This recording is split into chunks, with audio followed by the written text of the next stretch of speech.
All righty. And Kenny, in what ways did your Warriors experience help shape the bigger picture aspect of coaching that you talk about? I think I've said this before. It was finishing school for me. Seeing a great leader like Steve, how he conducted, really, coached through crisis at times. You go through tough times, and I thought he was brilliant. And obviously, we had a lot of high tension, pressure filled games, and you're right there observing all this, and then you learn from great players, which is probably just as important. Steph, Draymond, Klay, those guys taught me a lot about the game. And again,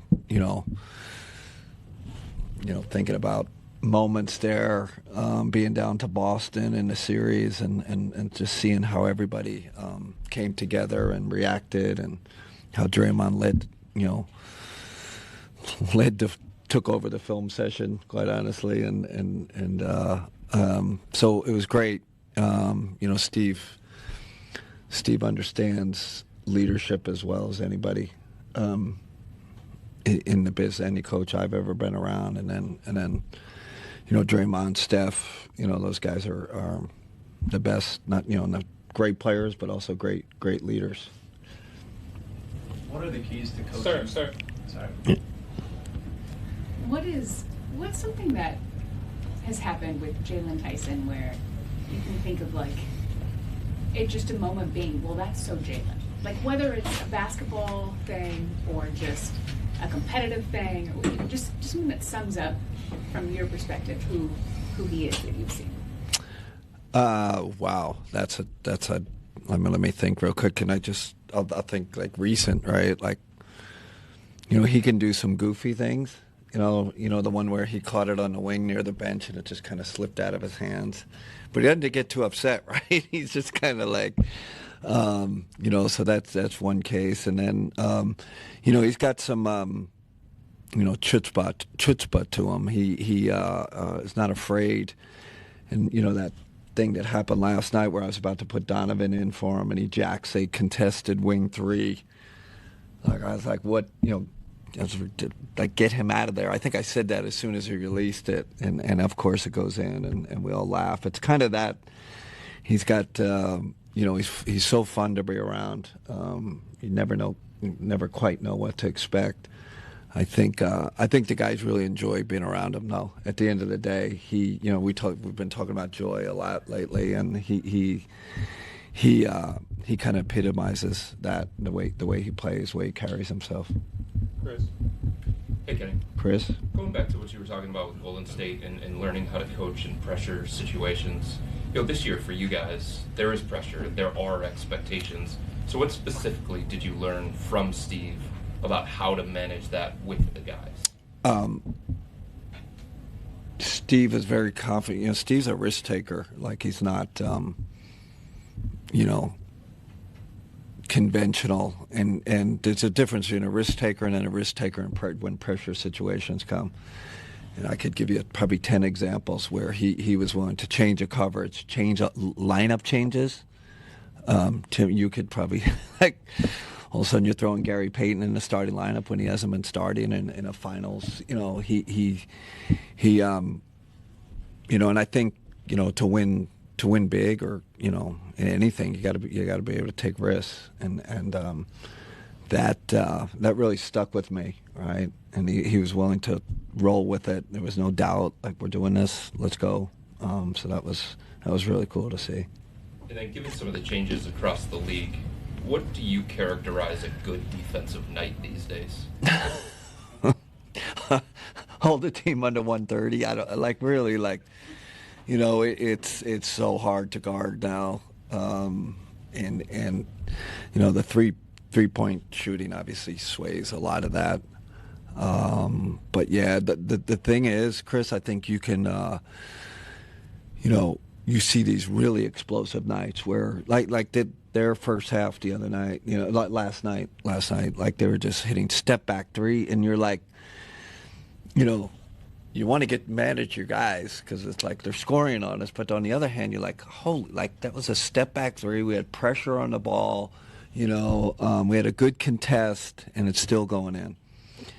So I think you have to really kind of keep your calm as a coach. I mean, you still got to coach the guys and try to help them schematically, but when these barrages come, and these avalanches come, like you gotta, and that's where the analytics help. I always tell you, like I get the expected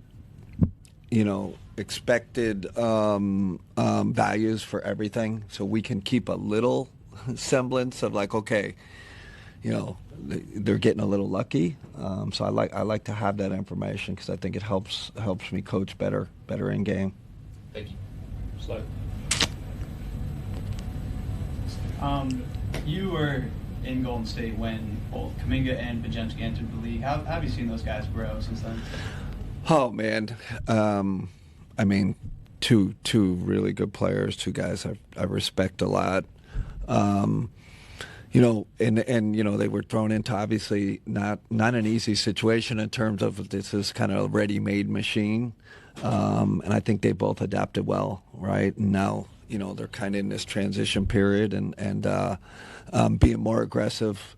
They're starting to find their footing in terms of being more aggressive with their own game. But in the beginning when I was there, it was like, man, fit in, like screen for Steph, cut, all that stuff. And Steve, I think Steve's done a good job to give those guys a little more freedom, to be more aggressive.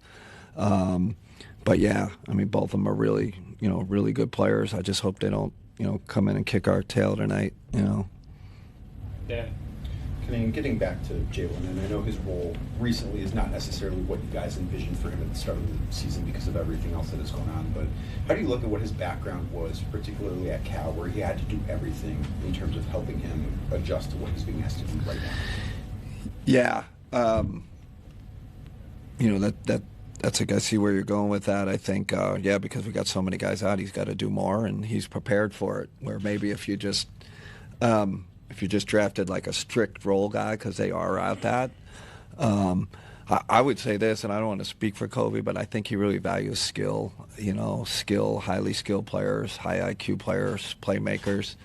So I'm sure the front office had a vision like, okay, he can be more. And then, of course, the coaches, we got our hands on him and like, no, do less. Like, we don't need you to do all that stuff. And I keep saying how important our vets have been to coaching them and getting them to understand what he needs to do for us. And that's really hard for young, we're talking about Pods and Kuminga, like all of a sudden, wait a second, college or G League Ignite, I'm doing all this stuff. I got the ball in my hands all the time. That's the way I've kind of grown up. AAU, all that. Now all of a sudden, no, we're going to reduce your menu to really. That's hard. That's really hard for a player. I'm really surprised how well Jalen's adapted to that role. How much of a challenge is that for a coach to ask somebody to reduce their menu? Yeah, because you're basically telling the guy like limit yourself, for the betterment of the team. And I don't know what young player wants to hear that, right? They want to, I think everything around him is like, how can I get my game off, right? Cool, So I think it's really hard, and that's the hard part of this league right now with younger guys coming in the league. They have kind of all this freedom. Whatever their path is, they have a lot of freedom. They have the ball in their hands all the time, and now they come to NBA teams say, no, you can't do 6 of those things. Just do these 2 things. So that's and not everybody adapts to that, and I think that's where you see some failure.